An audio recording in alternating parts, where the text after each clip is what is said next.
पिछली कौमों में एक बादशाह था जो खुदाई का दावा किया करता था। लोग उसको अपना खुदा मानते और उसकी पूजा किया करते थे। कुदरत को इस कौम की हिदायत मंजूर हुई, चुनांचे अल्लाह पाक ने उस कौम के एक नौजवान को हिदायत अता फरमाई।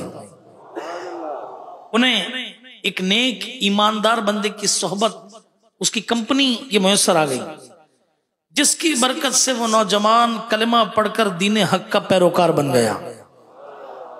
अल्लाह पाक ने उस नौजवान को बुलंद मकाम से नवाजा, उन्हें अपनी विलायत का ताज अता फरमाया और उनके हाथ पर बेशुमार करामात का ज़ुहूर होने लगा। उनकी दुआ की बरकत से अंधों और कोड़ियों को शिफा मिलने लगी। कुछ ही अरसे में उनकी शोहरत ये बादशाह तक भी पहुंच गई। अब क्या था, बादशाह का वो झूठा खुदाई का दावा, उसका सारा ढोंग ये खतरे में पड़ गया। अगर उन वलीउल्लाह उस नौजवान की दुआओं से अंधों को शिफा मिलती रहती तो बादशाह को कौन खुदा समझता। चुनांचे बादशाह ने उस नौजवान को, उस अल्लाह के वली को कत्ल करने की कोशिश की, मगर वो शेर है ना कि फानूस बन के जिसकी हिफाजत हवा करे, वो शमा क्या बुझे जिसे रोशन खुदा करे। बादशाह ने बहुत कोशिशें की, बहुत एफर्ट्स की, मगर कभी पहाड़ की चोटी से नीचे गिरा देने की कोशिश की, वो नाकाम रहा। कभी समंदर के दरमियान में गिराकर पानी में डुबो देने की कोशिश की, तो भी नाकामी मिली उसे। आखिरकार उस नौजवान वली कामिल ने खुद ही कहा, ए बादशाह, अगर तुम मुझे शहीद करना चाहते हो तो इसका एक तरीका यह है कि एक खुले आसमान में सब लोगों को जमा करो, मुझे भी खजूर के तने के साथ बांध दो और बिस्मिल्लाहि रब्बिल गुलाम कहकर मुझ पर तीर मारो। चुनांचे बादशाह सुनकर बड़ा खुश हुआ। इसने फौरन लोगों को जमा किया, एक खुले मैदान में खजूर का तना लगाकर उसके साथ उस नौजवान को, उस अल्लाह के नेक बंदे वलीउल्लाह को बांध दिया। अब बादशाह ने तीर कमान में डाला, उसे खींचा और कहा, बिस्मिल्लाहि रब्बिल गुलाम, अल्लाह पाक के नाम से जो उस नौजवान का रब है।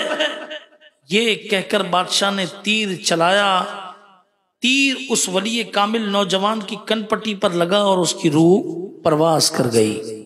इन्ना लिल्लाहि व इन्ना इलैहि राजिऊन। जब लोगों ने माजरा देखा, जो भी उसे खुदा समझता था, उसकी सारी कोशिशें नाकाम हो गई।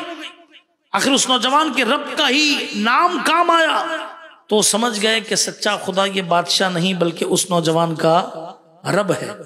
देखो इसने बताया तो इसी से उसकी शहादत हुई। चुनांचे सबने कलमा पढ़ा और दीन हक के पैरोकार हो गए। अब बादशाह को बड़ा गुस्सा आया कि उसके खुदाई दावे का भांडा फूट चुका था। लोग उसको छोड़कर अल्लाह वाहिद यकता एक खुदा हकीकी पर ईमान ला चुके थे। लिहाजा बादशाह ने गुस्से से बिफर कर हुक्म दिया कि गलियों के किनारे पर गड्ढे खोदकर इनमें आग जला दी जाए।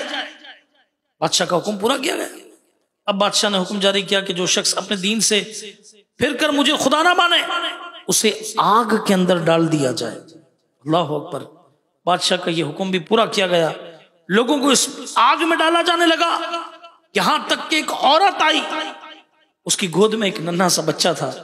उस साहिब ईमान औरत को अपना तो कोई खतरा ना था, अलबत्ता माँ की ममता ने जोश मारा और वो माँ अपने बच्चे को देखकर थोड़ा सा झिझकी, आग में कूदने से डरी। इस पर वो बच्चा बोल पड़ा, ऐ मेरी माँ सब्र कर, परेशान ना हो, बेशक तू सच्चे दीन पर है, तू सच्चे दीन पर है। फिर वो बच्चा और उसकी माँ भी आग में डाल दिए गए। रिवायत के मुताबिक जालिम बादशाह के उस जुल्म पर अल्लाह पाक का गजब जोश में आ गया और देखते ही देखते वही आग जो बादशाह ने अहले ईमान को जलाने के लिए लगाई थी, वो आग गढ़ों के किनारे से निकली और उसने उन जालिमों को जलाकर राख कर दिया।